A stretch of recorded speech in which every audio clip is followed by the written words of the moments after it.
सो र के रूप पढ़ते हैं, बच्चों को र के रूप कैसे ही प्रयोग करने हैं उससे बहुत कन्फ्यूजन रहता है।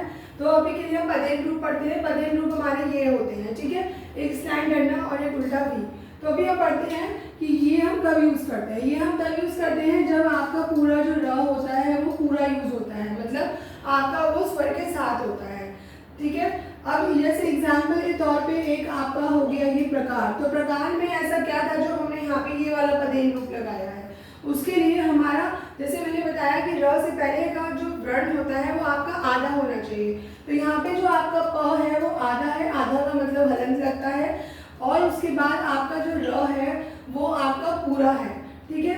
फिर उसके बाद आपका क और आ, र, ठीक है। तो यहाँ पे देखो, यहाँ पे जो आपका र था वो पूरा है, उसके पहले आपका जो व्यंजन है वो आधा है, देखिए आधा व्यंजन। इसीलिए हमने यहाँ पे इसको प को आधा करके र का रूप यहाँ लगा के प्रकार किया, ठीक है। इसी तरह क्रम, क्रम है, क्रम में भी हमने यहाँ पे जो रूप यूज किया क्रम, ठीक है। क्रम यहाँ पे आपका जो साउंड आ रहा है वो क के साथ आ रहा है, क्रम, ठीक है। तो इसका मतलब जो आपका क है वो आधा है, ठीक है। फिर आपका र जो है वो पूरा है, और फिर म। तो जब भी पूरे रूप के साथ पहले अगर आपका आधा व्यंजन आएगा तो आप उसमें पदेन रूप यूज करेंगे, ठीक है।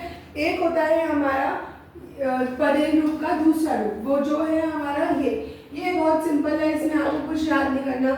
जो भी आपका व्यंजन गोलाई वाले होते हैं, जैसे ट हो गया, ढ हो गया, ड हो गया, ढ हो गया, इसके नीचे जब भी र आएगा तो हम ये वाला रूप यूज करेंगे। जैसे ट्रक, तो ये हमारा गोलू मोलू लट्टू है, तो इसलिए हमने यहाँ पे ट्रक कर दिया, ठीक है। इसी तरह के आप से कर सकते हो, आपका हो गया ड्रम, ठीक है।